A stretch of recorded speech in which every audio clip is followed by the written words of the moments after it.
This is an account of not a blind man, but a man who happened to be born blind. There is a distinction. For there are some persons who have their physical vision, but spiritually they are blind.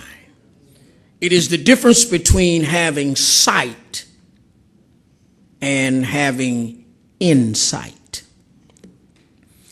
This man was sitting along the road, and Jesus had just received his eviction notice from the land of the Gadareans. He was coming by this way, saw the man's condition, stooped down on the ground, and with spittle and mud, he made clay. He concocted a pharmaceutical formula, made the man some eyes to see, and then told him, now go wash in the pool of Siloam. While this event was taking place, there were some discreditors around, some fault finders, some soothsayers, some religious leaders, some neighbors, some friends, some nosy folk, all having something negative to say about what had happened. And so they ultimately went to this blind man and asked him what had happened. And in that 25th verse, after they had given him a rigid discourse, the 25th verse says, he answereth and saith, whether he be a sinner or no, I know not. One thing I know, I was blind, but now I see. I want someone to understand today that whenever the discussion rises up about Christ, whoever the audience is, it will be a division. When you say God, you ain't got no problems. When you say Jesus Christ, there comes a division. It is now and it was then. In those days, they looked at him as a troublemaker, a rabble-riser. And so if you really allow me to place it in its context, they looked at him as a criminal. And so there might have been signs on the posts. Wanted this man named Jesus, who claims to be the Son of God. But we checked him out. He ain't nobody but Mary and Joseph's boy. Wanted this man named Jesus Christ, who claims to be of royal lineage, who claims some kind of divinity about himself. But when we try to pinpoint him down to a city, an address, a zip code, he comes back with some strange language about the birds of the air have nests.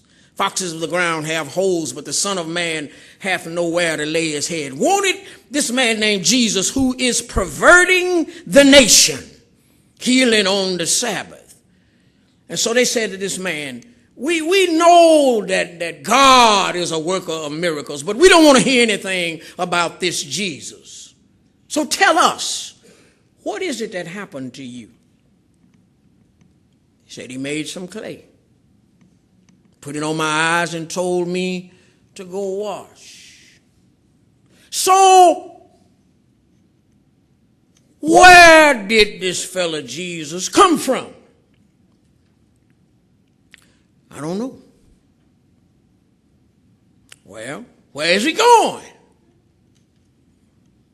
I don't know. Well, what school of ophthalmology did he study in that he would dare do work on the lacrimal gland and the iris of the eye? I don't know. Well, who are the parents of this man? I don't know. This man that is in this text, he was born blind. The problem in this whole chapter is about blindness. This man had never looked upon a snow-capped mountain, and on that mountain no feet had ever trod. He was blind. This man had never seen the glory of a sunrise or the beauty of a sunset. This man was blind. This man had never seen the loving radiance from his mother's eyes. He had never seen the concerned countenance from his father's face. He had never looked upon the eyes of a beloved and in those eyes seen reflected the love light. He had never seen the brown garb that autumn brings. He had never seen a blanket of greenery in the summer. He was blind. He could not deal with the unmoved mover of an Aristotle or the pure form of a Plato. He couldn't deal with causes and effects. He said to them, all of this other thing that you're talking about, I cannot address it. But one thing I know. I was blind. Now, I see. Now, I want you to look with me for a moment just at some key thoughts in this passage.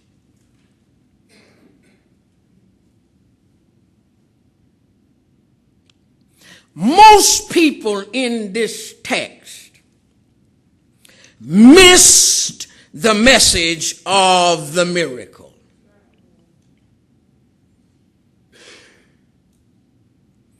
And there was a greater blindness